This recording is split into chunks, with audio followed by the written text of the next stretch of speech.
हे dear student, जैसे कि आपका हिंदी का एग्जाम होना है और मात्र कुछ ही घंटा आपका यानी बचा हुआ है, तो डियर स्टूडेंट ऐसे में आपको सिर्फ उन प्रश्नों का भी अध्ययन करना चाहिए जो सीधे सीधे आपके यानी पेपर में आए। तो डियर स्टूडेंट आपके लिए वैसे ही प्रश्न लेकर के आए हैं जो सीधे सीधे आपको यानी पेपर में देखने को मिलेंगे। सेम टू सेम हूबहू आपको यानी पेपर का ही प्रश्न जो है देखने को मिलेंगे आज के क्लास में। आज को पूरी तरह से आपको यानी इस क्लास को इंड तक करना और साथ में आप लोग हो सके तो नोट भी कर लीजिए या 2 से 3 बार आप लोग अच्छी तरीके से रिवाइज कर लेंगे। ठीक है, चलेगा। इस हम लोग शुरू करते उससे पहले जो बच्चे नए हैं चैनल को आप लोग सब्सक्राइब करके साथ में अपने दोस्तों को भी शेयर कर ताकि इससे आपके दोस्त को भी जो है हेल्प हो पाएंगे। और कमेंट करके जरूर बताइएगा कि आपको यानी कितना का आंसर ऑलरेडी पहले से पता था। तो चलेगा, इस हम लोग शुरू करते हैं। आपके स्क्रीन पे फर्स्ट क्वेश्चन जैसे कि आ गया है, जयप्रकाश नारायण रचिता पाठ का नाम क्या है? बताइए। देखिए, जयप्रकाश नारायण रचिता पाठ का नाम आपको बताना। हंसते हुए मेरा अकेलापन होगा, बातचीत हो जाएंगे, प्रगति और समाज या संपूर्ण क्रांति। देखिए, जयप्रकाश नारायण के द्वारा जो रचिता पाठ है वो संपूर्ण क्रांति। आप सभी बच्चों को बताया कि संपूर्ण क्रांति का लेखक जो कौन है, यानी जयप्रकाश नारायण है। ठीक है, चलिए नेक्स्ट क्वेश्चन की ओर चलते हैं। क्वेश्चन नंबर दूसरा, बातचीत के माध्यम से बालकृष्ण भट्ट का क्या बतलाना चाहता था? देखिए, बातचीत के माध्यम से बालकृष्ण भट्ट जो है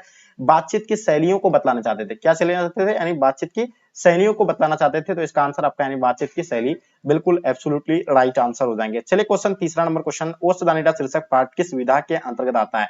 देखिए, ओसदानिडा जो आता है यानी किनके अंतर्गत आएगा, तो आपको बताना है कहानी के अंतर्गत आता है, निबंध या कविता या शब्द चित्र। इसका कमेंट करके आप लोग जरूर बताइएगा ताकि आप लोग के लिए भी 1-2 क्वेश्चन छोड़ना चाहिए हमें, ताकि हमें पता चले कि आप लोग जो है क्लास में प्रेजेंट है या आप लोग कहीं खोए हुए हैं। तो इसलिए आपके लिए वो क्वेश्चन है और उसका कमेंट करके जरूर आंसर बताइएगा। चलिए क्वेश्चन 4 नंबर देखेंगे हम लोग, ज्ञानंद की कविता का शीर्षक बताइए। देखिए, ज्ञानंद की कविता का शीर्षक जो है वो आप लोग को डेफिनेटली पता होगा। गांव का घर जो है किसका, यानी ज्ञानंद का है। तो इसका आंसर आपका यानी ज्ञानंद बिल्कुल राइट आंसर हो जाएंगे। और हारजीत किसका है, और साथ साथ में आप लोगों को बताना है कि मतलब नन्हे बेटे को यानी किसका है, कवित्व किसका है। सभी का आप लोग थोड़ा सा एक्सप्लेन किया कीजिए।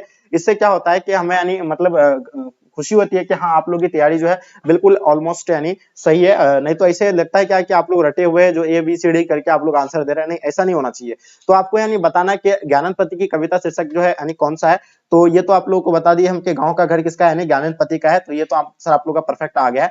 चलिए बात करते हैं क्वेश्चन नंबर 5, यानी सूर्य किसकी रचना है? देखिए, सूर्य किसकी रचना है, तो ये आप लोग का हो जाएगा यानी ओदोलियन यानी स्मेकल, यानी इसका आंसर आपका भी बिल्कुल राइट आंसर हो जाएंगे। सूर्य जो है ओदोलियन स्मेकल का है। इस नेक्स्ट क्वेश्चन की ओर चलते हैं। क्वेश्चन नंबर आपके स्क्रीन पे 6 नंबर क्वेश्चन, बर्वे रामायण किनकी रचना है? बताइए। 6 नंबर क्वेश्चन, तेजी से हम लोग आंसर को क्वेश्चन को कवर करेंगे, तो आप लोग थोड़ा सा जल्दी बताएंगे। तो बर्वे रामायण जो है किनकी रचना है, तो ये हो जाएगा आपका यानी तुलसीदास का। तो जो भी बच्चे आप लोग तुलसीदास बताए हैं, बिल्कुल आप लोगों का आंसर एब्सोल्युटली परफेक्ट आंसर हो जाएंगे। क्वेश्चन नंबर 7, सूरसागर के कवि बताइए। देखिए, सूरसागर के कवि जो होगा यानी कौन सा होगा, तो सूरसागर का हो जाएगा आपका यानी सूरदास। ठीक है, तो सूरदास इसका आंसर आप लोगों का बिल्कुल परफेक्ट आंसर हो जाएंगे। ठीक है, चलिए बहुत ही बढ़िया, क्या बात है। नेक्स्ट क्वेश्चन की ओर चलते हैं। क्वेश्चन नंबर 8, तुमुल कोलाहल कलह में शीर्षक कविता के कवि बताइए। देखिए, तुमुल कोलाहल कलह में जो है शीर्षक कविता का कवि जो होगा वो जयशंकर प्रसाद जी होंगे। तो इसका आंसर आपका जयशंकर प्रसाद राइट आंसर हो जाएंगे। चलिए क्वेश्चन नंबर 9 देखेंगे, इनमें से यानी कौन सी रचना ओम प्रकाश वाल्मीकि की है? तो इनमें से आपको बताना ओम प्रकाश वाल्मीकि की रचना जो है झूठन जो है किसका, यानी ओम प्रकाश वाल्मीकि का है। तो इसका आंसर आपका झूठन एब्सोल्युटली राइट आंसर हो जाएंगे। क्वेश्चन नंबर 10, रघुवीर शाह का जन्म स्थान यानी कौन सा है? तो देखिए, रघुवीर शाह का जन्म स्थान आप लोगों को बताना है। तो रघुवीर शाह का जन्म स्थान लखनऊ में हुआ था, और लखनऊ में यानी किस जगह हुआ था ये भी आप लोगों को कमेंट करके बताना नीचे। चलिए बात करते हैं क्वेश्चन नंबर 11। क्वेश्चन नंबर 11 देखिएगा, मलिक मोहम्मद जायसी कैसे कवि है? प्रेम मार्गी, ज्ञान मार्गी, कृष्ण मार्गी या आपका यानी इनमें से कोई नहीं। तो ये आपका यानी मलिक मोहम्मद जायसी जो है आपको डेफिनेटली पता होगा ये प्रेम मार्गी के है। तो इसका आंसर आपका यानी प्रेम मार्गी बिल्कुल एब्सोल्युटली राइट आंसर हो जाएंगे। ठीक है, नेक्स्ट क्वेश्चन की ओर चलते हैं। क्वेश्चन नंबर आपके स्क्रीन पे, रघुवीर शाह ने किस विषय में MA किया था? ठीक है, चलिए कुछ बच्चे बता रहे थे सर ज्ञान मार्गी, तो आप लोग कमेंट करके जरूर बताइएगा इनमें से, क्योंकि हम देखना चाहेंगे कि आप लोग किस सबसे अधिक ज्यादा वर्ड जो है किसमें आता है, क्योंकि काफी बच्चे गलत कुछ क्वेश्चन गलत आंसर दे पा रहे हैं। ठीक है, तो आप लोग जरूर बताइएगा कमेंट करके। चलिए क्वेश्चन नंबर 12 देखेंगे, रघुवीर शाह ने किस विषय में MA किया था? तो इसका आंसर आप लोगों को बिल्कुल अंग्रेजी विषय में। तो इसका आंसर अंग्रेजी राइट आंसर हो जाएंगे। भगत सिंह के पिता और चाचा किसके सहयोगी थे? तो ये जो आप लोगों को बिल्कुल पता होगा, लाला लाजपत राय के जो है ये सहयोगी थे। किसके थे? लाला लाजपत राय, यानी इसका आंसर आपका परफेक्ट आंसर हो जाएंगे। चलिए क्वेश्चन नंबर 14 नंबर क्वेश्चन, किस कवि का मूल नाम वेदनाथ मिश्रा था? तो वो जो है आपको नागार्जुन का, इसका आंसर आप लोग का नागार्जुन बिल्कुल परफेक्ट आंसर हो जाएंगे। ठीक है, नेक्स्ट क्वेश्चन की ओर चलते हैं। क्वेश्चन नंबर 15, किस रचनाकार की पंक्तियां है कि नाड़ी पर झूलती हुई जूही की माला और सौपन है, नाड़ी सुगंध है, नाड़ी पुरुष की बाह है। तो ये जो है किसका यानी बिल्कुल रामधारी सिंह दिनकर का है। तो आप लोग को बिल्कुल पता होगा रामधारी सिंह दिनकर यानी जो है राष्ट्र कवि जिसका जन्म 1908 बेगूसराय सिमरा में हुआ था। क्वेश्चन नंबर 16 देखेंगे, शेखर एक जीवनी किस विधा की रचना है? तो शेखर एक जीवनी जो है ये जो उपन्यास है, तो इसका आंसर आपका उपन्यास बिल्कुल राइट आंसर हो जाएंगे। चलिए क्वेश्चन नंबर 17, काट का सपना किसके द्वारा लिखी गई है? तो देखिए काट का सपना जो है गजानन महाबोध के द्वारा लिखी गई है कविता है, ठीक है, मतलब ये जो है आंसर बिल्कुल परफेक्ट आंसर हो जाएंगे, ठीक है। चलिए नेक्स्ट क्वेश्चन की ओर चलते हैं। क्वेश्चन नंबर आपके स्क्रीन पे 18 नंबर क्वेश्चन, कविता वाली के रचनाकार कौन है? देखिए कविता वाली के रचनाकार सूरदास, इसका तुलसीदास, इसका आंसर आप लोग का बिल्कुल परफेक्ट आंसर हो जाएंगे, ठीक है। और कवित्व के लेखक जो है कौन है आप लोगों को पता होगा, कवित्व का जो है बिल्कुल सभी को आपको पता है भूषण होगा, ठीक है। चलिए नेक्स्ट क्वेश्चन की ओर चलते हैं। क्वेश्चन नंबर आपके स्क्रीन पे, युद्ध और शांति की समस्या पर लिखी गई काव्य कृति कौन सा होगा? तो ये कुरुक्षेत्र आपका आंसर बिल्कुल एब्सोल्युटली राइट आंसर हो जाएंगे। चलिए क्वेश्चन नंबर 20 देखेंगे, जर्मन पलटन को किसने मार गिराया था? तो जर्मन पलटन को जो है बिल्कुल यानी बोधासिन ने मार गिराया था। किसने मार गिराया था? यानी बोधासिन, बिल्कुल इसका आंसर आपका परफेक्ट आंसर हो जाएगा। 21, वन में चढ़ने वाले के लिए अनेक शब्द क्या होगा? देखिए अनेक शब्द का एक शब्द है, वन में चढ़ने वाले के लिए क्या कहते हैं? उसको हम लोग वंचर बोलते हैं। तो इसका आंसर आपका वंचर बिल्कुल राइट आंसर हो जाएंगे। क्वेश्चन नंबर 22 देखेंगे, स्वीकार करने योग्य, यानी स्वीकार करने योग्य के लिए हम लोग एक इस्तेमाल क्या करते हैं? स्वीकृत करते हैं। तो इसका आंसर आपका यानी बिल्कुल स्वीकृत राइट आंसर हो जाएंगे। चलिए क्वेश्चन नंबर 23, जिस पुरुष की स्त्री मर गई हो, यानी जिस पुरुष की स्त्री मर गई है उसे हम लोग क्या कहेंगे? तो जिस पुरुष की स्त्री मर गई हो उसको हम लोग क्या विधुर कहेंगे, और जिस स्त्री का पुरुष मर गया उसको क्या बोलेंगे हम लोग? बिल्कुल आपको पता होगा क्या होगा, जिस पुरुष की स्त्री मर गई उसको विधुर कहेंगे, और जिस स्त्री की पुरुष मर गया तो उसको हम लोग विधवा बोलते हैं। क्वेश्चन देखेंगे 24, रविंद्र का संधि विच्छेद बताइए। देखिए रविंद्र का संधि विच्छेद क्या होता है? रवि जोर इंद्र हो जाएंगे, क्या हो जाएंगे? रवि जोर इंद्र, इसका आंसर आपका परफेक्ट आंसर हो जाएंगे। क्वेश्चन देखेंगे 25 नंबर क्वेश्चन, आड़म का उल्टा बताइए। देखिए आड़म का उल्टा आप लोगों को डेफिनेटली पता होना चाहिए। आड़म का उल्टा जो होगा बिल्कुल अंत हो जाएंगे, इसका आंसर आपका अंत राइट आंसर हो जाएंगे। क्वेश्चन नंबर 26, अधम का उल्टा बताइए। देखिए अधम का उल्टा की अगर बात करें तो अधम का उल्टा आपका हो जाएगा यानी उत्तम हो जाएंगे, ठीक है। तो इसका आंसर आपका उत्तम बिल्कुल परफेक्ट आंसर हो जाएंगे। क्वेश्चन नंबर 27, आर्द्र का उल्टा बताइए। देखिए आर्द्र का विपरीत शब्द क्या हो जाएगा? तो आर्द्र का जो होगा यानी आर्द्र का यानी ये शुष्क हो जाएंगे। तो इसका आंसर आपका बिल्कुल एब्सोल्युटली राइट आंसर हो जाएंगे। चलिए क्वेश्चन नंबर आपके स्क्रीन पे 28, खिल्ली उड़ाना मुहावरे का अर्थ बताइए। देखिए खिल्ली उड़ाना मुहावरे का जो अर्थ होता है वह व्यंग्य करना होता है। इसका मतलब क्या होता है? नहीं व्यंग्य करना। ऑप्शन आप लोग का ए बिल्कुल राइट आंसर हो जाएंगे। चलिए क्वेश्चन नंबर 29, हाँ, गगनचुंबी कौन सा समास है बताइए। गगनचुंबी जो है आपका यानी कौन सा समास होगा? तो ये हो जाए, आई होप ये जो थोड़ा सा मतलब क्वेश्चन जो मिस कर दिया है, बट ये गगनचुंबी होगा यहाँ जो लिखा हुआ मेरे साथ गगनचुंबी। अगर गगनचुंबी की बात आ जाए तो आपको समझ जाना है तत्पुरुष होंगे, ठीक है, बट यहाँ थोड़ा सा मिस कर दिया हुआ। क्वेश्चन नंबर 30 देखेंगे, यथाशक्ति कौन सा समास है बताइए। यथाशक्ति जो है बिल्कुल आप लोग को पता होगा, यथाशक्ति अविभाज्य समास होगा। क्या समास? कौन सा समास? अविभाज्य राइट आंसर हो जाएंगे। चलिए 31 आपके स्क्रीन पे, चिरिमार कौन सा समास है बताइए। चिरिमार जो होगा, चिरिमार कौन सी समास है? तो मेरे डियर स्टूडेंट बिल्कुल आई होप आप लोगों को पता होगा, तत्पुरुष समास बिल्कुल राइट आंसर हो जाएंगे, ठीक है। क्वेश्चन नंबर 32 देखेंगे, गाल बजाना मुहावरे का अर्थ बताया क्या होगा। ऑलरेडी हम लोग ये सारे पढ़ रखे हैं, तो गाल बजाना के मुहावरे का जो अर्थ होता है यानी डिंग हाँकना होता है। तो इसका आंसर आपका डिंग हाँकना राइट आंसर हो जाएंगे। वह स्थान जहां सेना रहती है क्या कहलाता है? तो ये भी ऑलरेडी हम लोग पढ़ रखे हैं। तो देखिए छावनी उसको कहलाता है, क्या कहलाता है? छावनी। तो इसका आंसर आपका यानी छावनी बिल्कुल राइट आंसर हो जाएंगे। क्वेश्चन नंबर 34, आस्तिक का विपरीत शब्द बताइए, यानी आस्तिक का उल्टा क्या होता है? तो मेरे डियर स्टूडेंट आपको पता होगा नास्तिक होता है। आस्तिक का उल्टा क्या होता है? नास्तिक, बिल्कुल परफेक्ट आंसर हो जाएंगे। 35, तुलसीदास कैसे कवि माने जाते हैं? तो तुलसीदास जो है कैसे कवि माने जाते हैं? रहस्यवादी, छायावादी, अलगवादी, साम्यवादी। तो देखिए तुलसीदास के बारे में आप लोग को बताना है कमेंट करके, ठीक है। ये तो देखिए कहीं कहीं आपका छायावाद दिया हुआ है, कहीं कहीं आपका यानी साम्यवादी। तो इसमें अधिकतर बुक में जो हम बुक के अकॉर्डिंग हम आपको बता रहे हैं छायावादी होना चाहिए, बट रहस्यवादी जो आपका यानी क्वेश्चन बैंक में भी दिया हुआ है, और भी आपका यानी गूगल वगैरह करेंगे तो आपका रहस्य साम्यवादी दिखा होता है। क्वेश्चन नंबर 36 देखेंगे, चतुर्भुज कौन सा समास है? तो बताइए चतुर्भुज के बारे में आपको डेफिनेटली पता होगा। चतुर्भुज जो है बहुविधि समास है। कौन सा समास है? बहुविधि, बिल्कुल इसका आंसर आपका परफेक्ट आंसर हो जाएंगे। 37, सुंदर का पर्यायवाची शब्द बताइए। देखिए सुंदर का हम लोग जानते हैं कि सुंदर का क्या बोलते हैं? मनोहर बोलते हैं। तो मनोहर जो है बिल्कुल इसका आंसर आपका राइट आंसर हो जाएंगे। चलिए क्वेश्चन आपके स्क्रीन पे 38, शब्द बाग दिखाना मुहावरे का अर्थ बताइए। देखिए शब्द बाग दिखाना, झूठ बोलकर ठगना, लालच देना, या यानी डराना, या व्यर्थ की बातें करना। तो यानी लालच देना यानी शब्द बाग दिखाना मतलब यानी लालच देना, इसका आंसर आपका एब्सोल्युटली परफेक्ट आंसर हो जाएंगे। 39 देखेंगे, निम्नलिखित में से यानी कौन से कवि यानी निरक्षर थे? तो बताइए इनमें से कौन सा कवि जो है निरक्षर थे? तो वो जो है कबीरदास थे। कौन थे? यानी कबीरदास। इसका आंसर आप लोग का बिल्कुल राइट आंसर हो जाएंगे, ठीक है। नेक्स्ट क्वेश्चन की ओर चलते हैं। क्वेश्चन नंबर आपके स्क्रीन पे 40 नंबर क्वेश्चन, प्रकाशित में प्रत्यय बताइए। देखिए शब्द का लास्ट का उच्चारण से आपको यानी इसका प्रत्यय पता लगाना है। प्रकाश जोड़ इत, लास्ट में क्या आ रहा है? यानी इत आ रहा है, तो डेफिनेटली इसका आंसर आपका ए राइट आंसर हो जाएंगे। चलिए क्वेश्चन आपके स्क्रीन पे 41, नमक शब्द का विशेषण बताइए। देखिए नमक शब्द का विशेषण की अगर बात करें तो नमकीन, बिल्कुल इसका आंसर आपका राइट आंसर हो जाएंगे। ठीक है, नेक्स्ट क्वेश्चन की ओर चलते हैं। क्वेश्चन नंबर 42, कृत्रिम शब्द का विलोम बताइए। देखिए कृत्रिम का विलोम अगर बोल देंगे तो प्राकृत हो जाएंगे, क्या हो जाएंगे, यानी आपका प्राकृत, यानी इसका आंसर आपका बी राइट आंसर हो जाएंगे। 43 देखेंगे, तुलसीदास की माता का क्या नाम था, बताइए तुलसीदास की माता का क्या नाम है।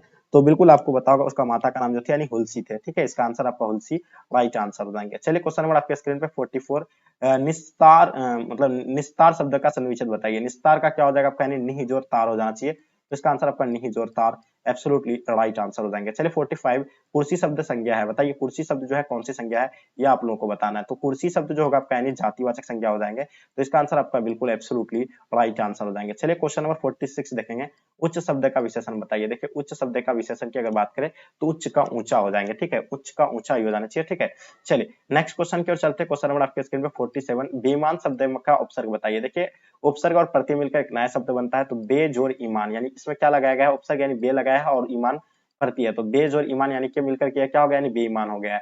तो यहाँ आपका क्या हो जाएगा, यानी बे राइट आंसर हो जाएंगे। ठीक है, नेक्स्ट क्वेश्चन की ओर चलते हैं। क्वेश्चन नंबर आपके स्क्रीन पे 48, कमल का पर्यायवाची बताइए। देखिए कमल का क्या होता है, सरोज होता है, राजीव होता है, पंकज होता है, बट यहाँ आपका और एक क्या होता है, जलज भी होता है। तो यहाँ ऑप्शन में आपका जलज दिया हुआ है, तो इसका आंसर आपको जलज राइट टिक करना है। ठीक है, नेक्स्ट क्वेश्चन की ओर चलते हैं। क्वेश्चन नंबर 49, पढ़ाई शब्द में कौन सा प्रत्यय होगा। देखिए लास्ट में आपको यानी पढ़ाई, लास्ट में आपको यानी देखना है, यानी इसका पढ़ाई, आई यानी लास्ट का उच्चारण इसमें क्या आ रहा है, यानी आपका आई का आएंगे, क्या आएंगे, यानी आई का आएंगे, इसमें उच्चारण जो आएगा यानी क्या होगा, यानी आई। ठीक है, आई आएंगे। ठीक है, तो इसका आंसर आपका यानी क्या हो जाना चाहिए, बट यहाँ जो है ऑप्शन में दिया हुआ नहीं है, बट आपको याद रखना है आई होगा। ठीक है, नेक्स्ट क्वेश्चन की ओर चलते हैं। आलस का विशेषण बताइए। तो देखिए आलस का विशेषण क्या हो जाएगा, यानी आलसी हो जाएंगे। तो ये तो सब बच्चे जानते हैं कि आलस का विशेषण आलसी बिल्कुल राइट आंसर हो जाएंगे। क्वेश्चन नंबर 51 देखेंगे, बिना फेरे घोड़ा बिगड़ता और बिना लड़े सिपाही। ये पंकित जो है किस कहानी में, तो ये बिना फेरे घोड़ा बिगड़ता और बिना लड़े सिपाही, ये जो है पंकित यानी किसका है, यानी उसने कहा था का है, किसका है, यानी उसने कहा था का है। चलिए नेक्स्ट क्वेश्चन की ओर चलते हैं। क्वेश्चन नंबर आपके स्क्रीन पे 52, दलविहीन लोकतंत्र किसके मूल उद्देश्य में है। तो दलविहीन लोकतंत्र जो है ये मार्कस और लेनिनवाद का है, तो इसका आंसर आपका भी बिल्कुल परफेक्ट आंसर हो जाएंगे। चलिए क्वेश्चन आपके स्क्रीन पे 53, नारी और नर एक ही दरवे की ढली दो प्रतिमा, ये पंकित शीर्षक किस पाठ की है। तो ये जो है आपको यानी बिल्कुल पता होगा, अर्धनारीश्वर, जिसका लेखक रामधारी सिंह है, जिसका जन्म 1908 में बेगूसराय सिमरिया में हुआ था। 54, रोज शीर्षक कहानी में किसने पूछा तुम कुछ पढ़ती लिखती नहीं हो। देखिए उसने रोज मतलब समझ रहे हो, ये रोज कहानी के लेखक कौन है, यानी अगे जी है, उससे पूछा था, यानी किसने पूछा, लेखक पूछे थे, किससे पूछे थे, लेखक पूछे थे, तो इसका आंसर आपका लेखक राइट आंसर हो जाएंगे। ठीक है, नेक्स्ट क्वेश्चन की ओर चलते हैं। गांधी जी की झोपड़ी ने किसको जला, किसने जला दिया, गांधी जी की झोपड़ी को किसने जला दिया था, तो एमएन साहब के कर्मचारियों के द्वारा जो है जला दिया गया था। ठीक है, नेक्स्ट क्वेश्चन की ओर चलते हैं। 55, सरैया मन कैसा ताल है, बताइए सरैया मन ताल का जल कैसा रहा है। तो ये तो आपको बिल्कुल स्थिर रहा है, गहरा रहा है, गंदा रहा है या चंचल रहा है। तो इसका आई होप इसका स्थिर होना चाहिए। ठीक है, स्थिर इसका आंसर आपका बिल्कुल परफेक्ट आंसर हो जाएंगे। क्वेश्चन नंबर 56 देखेंगे, सिपाही की माँ एकांकी बिस्नी चारपाई के पास मोढ़े पर बैठी क्या कर दिखाई देती थी। तो वो जो कर रही थी, यानी क्या काट रही थी, यानी सूत काटती थी, यानी क्या काट रही थी, सूत काट रही थी। तो इसका आंसर आपका बिल्कुल सूत काट रही थी, इसका आंसर आपका राइट आंसर हो जाएंगे। 57 देखेंगे, मनोविनोद शब्द का लिंग में बताइए। देखिए मनोविनोद जो होगा आपका यानी क्या हो जाएंगे, पुल्लिंग हो जाएंगे, क्या हो जाएंगे, पुल्लिंग, बिल्कुल इसका आंसर आपका एब्सोल्युटली राइट आंसर हो जाएंगे। क्वेश्चन नंबर 58, मुझे भी छात्रवृत्ति मिलती थी, सर्वनाम जो होगा यानी कौन सा होगा, तो ये निजवाचक हो जाएंगे, कौन सा वाचक हो जाएंगे, निजवाचक एब्सोल्युटली राइट आंसर हो जाएंगे। क्वेश्चन नंबर 59, प्रेम शब्द का विशेषण क्या होगा। तो प्रेम शब्द का विशेषण यानी प्रेमी, बिल्कुल एब्सोल्युटली राइट आंसर हो जाएंगे। चलिए क्वेश्चन नंबर आपके स्क्रीन पे, शुद्ध वाक्य बताइए। इनमें से शुद्ध वाक्य जो है कौन सा होगा, ये वह बिल्कुल भी बात करना नहीं चाहती थी, यह बात कहने में किसी को संकोच नहीं होगा। तो ये दोनों में जो है कुछ बच्चे जो कंफ्यूज कर रहे थे ये दोनों में, बट आयुब मेरे हिसाब से इसका आंसर बिल्कुल यानी ये बात कहने में किसी को संकोच नहीं होगा, ये वह बिल्कुल भी बात करना नहीं चाहती थी। हाँ, ये बात कहने में, ये भी एकदम बिल्कुल किसी हद तक सही लग रहा है, और बट ये भी है ये मेरे हिसाब से ये होना चाहिए। ठीक है, मतलब डी होना चाहिए, बट ये भी यानी किसी हद तक सही है। चलिए आगे देखेंगे आपके स्क्रीन पे। क्वेश्चन नंबर 61, पंजाब की भाषा तथा लिपि की समस्या किस लेखक की रचना है। तो बताइए पंजाब की भाषा तथा लिपि की समस्या किस लेखक की रचना है। तो वो भगत सिंह का है, किसका है, भगत सिंह का। तो इसका आंसर भगत सिंह बिल्कुल राइट आंसर हो जाएंगे। क्वेश्चन देखेंगे 62, भगत सिंह ने कैसी मृत्यु को सुंदर कहा। तो सब जानते हैं कि देश के बदले दी हुई को, यानी देश के सेवा बदले दी गई फांसी को यानी क्या सुंदर कहा था। तो इसका आंसर आपका सी बिल्कुल राइट आंसर हो जाएंगे। चलिए क्वेश्चन नंबर 63, वैशाली महोत्सव का यानी बीजारोपण किसने किया था, बताइए वैशाली महोत्सव का बीजारोपण जो है किसने किया था। तो जगदीश चंद्र माथुर के द्वारा। तो इसका आंसर आपका क्या हो जाएगा, यानी जगदीश चंद्र माथुर बिल्कुल यानी राइट आंसर हो जाएंगे। ठीक है, वैशाली महोत्सव का। चलिए नेक्स्ट क्वेश्चन की ओर चलते हैं। ओ सदानिडा निबंध किस पुस्तक से लिया गया है? तो बिल्कुल आपको पता है ये बोलते छंद से लिए गए हैं, तो इसका आंसर बोलते छंद बिल्कुल एब्सोल्युटली राइट आंसर हो जाएंगे। इतने पास अपने शीर्षक संकलन किस कवि के द्वारा लिखा गया है? तो बताइए ये जो होगा यानी किसके द्वारा, यानी विनोद कुमार शुक्ल, ज्ञानंद पति, अशोक वाजपेयी, शमशेर बहादुर सिंह। तो इसका आंसर आपका यानी शमशेर बहादुर सिंह बिल्कुल राइट आंसर हो जाएंगे। क्वेश्चन नंबर 67 यानी बताइए हिंदी साहित्य में गजानन माधव मुक्तबोध का उदय यानी कैसे कवि के रूप में हुआ था? बताइए। तो ये जो हुआ था इसका यानी प्रयोगवादी के रूप में हुआ था, तो इसका आंसर प्रयोगवादी बिल्कुल परफेक्ट आंसर हो जाएंगे। निडर शब्द का उपसर्ग बताइए। देखिए निडर शब्द में उपसर्ग की अगर बात करें तो नी जोर डर, ये जो है क्या लगा है यानी शुरू में जो है क्या उपसर्ग है और डर जो है क्या है प्रत्यय है, तो नी और डर मिलकर के क्या बना था, एक नया शब्द बना था जिसमें प्रत्यय और उपसर्ग मिला था। ठीक है, तो इसका उपसर्ग जो होगा यानी नी हो जाएंगे और डर जो हो जाएगा आपका यानी क्या हो जाएगा, प्रत्यय हो जाएंगे। 69 पढ़ने वाले में शब्द में प्रत्यय बताइए। तो वाला हो जाएगा, पढ़ने वाला, पढ़ने जोर वाला, तो वाला जो होगा आपका यानी क्या हो जाएगा, यानी बिल्कुल प्रत्यय हो जाएंगे और पढ़ने जो होगा यानी उपसर्ग हो जाएंगे। क्वेश्चन देखेंगे 70 नंबर क्वेश्चन, नवयुवक शब्द में कौन सा भाव था? तो बताइए नवयुवक जो होगा आपका यानी कर्मधारय समास हो जाएंगे, क्या हो जाएगा, बिल्कुल कर्मधारय राइट आंसर हो जाएंगे। चलिए क्वेश्चन आपके स्क्रीन पे 71, कौन लेखक कांगो के शिक्षा मंत्री, वित्त मंत्री एवं प्रधानमंत्री रह चुके थे? बताइए कौन लेखक कांगो के शिक्षा मंत्री, वित्त मंत्री एवं प्रधानमंत्री रह चुके थे? तो वो जो था हेनरी लोपेज। ठीक है, कौन रह चुके थे, हेनरी लोपेज, इसका आंसर आपका राइट आंसर हो जाएंगे। क्वेश्चन देखेंगे 72, दो का उच्चारण स्थान बताइए। देखिए दो का उच्चारण स्थान की बात करें तो दंत से निकलता है, कहां से निकलता है ये, दो जो निकलता है कहां से निकलता है, दंत से निकलता है। ठीक है, चलिए क्वेश्चन देखेंगे 73, निम्न में से शुद्ध शब्द जो है कौन है? इनमें से शुद्ध शब्द की बात करना है आपको। शुद्ध शब्द जो है प्रशंसा जो है शुद्ध शब्द है यहाँ पे, इसका आंसर आपका ए बिल्कुल राइट आंसर हो जाएंगे। 74 देखेंगे, चरम चरम व्यक्तिकता ही परम सामाजिकता है, किस शीर्षक पाठ की पंक्ति है?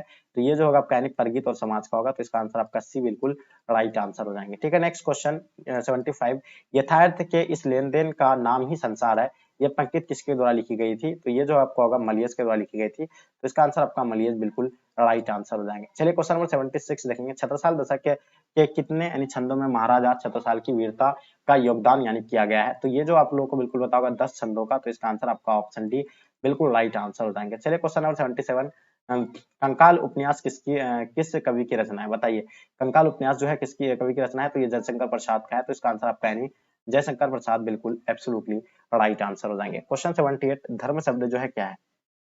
देखिए धर्म शब्द की अगर बात करें तो धर्म शब्द जो है पुल्लिंग हो जाएंगे, तो ये हो जाएगा आपका यानी पुल्लिंग बिल्कुल राइट आंसर हो जाएंगे। चलिए क्वेश्चन नंबर 79, विराम शब्द का अर्थ क्या होगा? विराम यानी क्या होता है, ठहराव होता है, तो इसका अयोग यानी ठहराव बिल्कुल एब्सोल्युटली राइट आंसर होना चाहिए। चलिए नेक्स्ट क्वेश्चन की ओर चलते हैं। 80 नंबर क्वेश्चन, सुक्त का संधि विच्छेद बताइए। सुक्त का अगर संधि विच्छेद करते हैं तो सुक्त का जो संधि विच्छेद होगा तो सूज और उक्त हो जाएंगे, क्या हो जाएंगे इसका संधि विच्छेद, सूज और उक्त है, तो बिल्कुल इसका आंसर आपका डेफिनेटली परफेक्ट आंसर होगा। क्वेश्चन देखेंगे 81, 1974 ईस्वी में जयप्रकाश नारायण ने किस आंदोलन का नेतृत्व किया था? देखिए 1974 में जयप्रकाश नारायण के द्वारा जो है आंदोलन का नेतृत्व किया था, यानी छात्र आंदोलन का नेतृत्व किया था जो अपना बिहार से पनपा था। ठीक है, चलिए क्वेश्चन आपके स्क्रीन पे 82, दल विहीन लोकतंत्र किस विचार पर मुख्य राजनीतिक सिद्धांत है?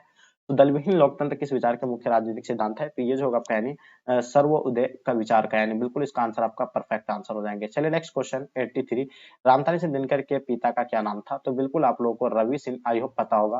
ठीक है, और ये जो राष्ट्र कवि का उपाधि इसको मिला था किसको, रामधारी सिंह दिनकर जी को, अपना बिहार के थे, बेगूसराय सिमरिया में इसका जन्म हुआ था 1908 में। ठीक है, चलिए क्वेश्चन नंबर 84, निम्न में से रामधारी सिंह दिनकर की रचना कौन सी है? तो बिल्कुल आपको पता है उर्वशी जो है रामधारी सिंह दिनकर की है, तो इसका आंसर आपका उर्वशी राइट आंसर हो जाएंगे। 85, अर्धनारीश्वर शीर्षक पाठ कौन स्वयं वृत्त बन गया और नारी को उसने कली मान लिया था? तो ये जो माना था यानी पुरुष, बिल्कुल इसका आंसर आपका परफेक्ट आंसर हो जाएंगे। चलिए क्वेश्चन देखिए, जौ का उच्चारण मेरा स्थान में आप लोग बार बार रिपीट कीजिए, जौ जौ जौ जौ जो निकलता है यानी कहां से आ रहा है, यानी तालु से आ रहा है, तो डेफिनेटली इसका आंसर आपका यानी उच्चारण स्थान तालु बिल्कुल राइट आंसर है। क वर्ग च वर्ग ट वर्ग त वर्ग प वर्ग किस व्यंजन का वर्ण के अंतर्गत आता है?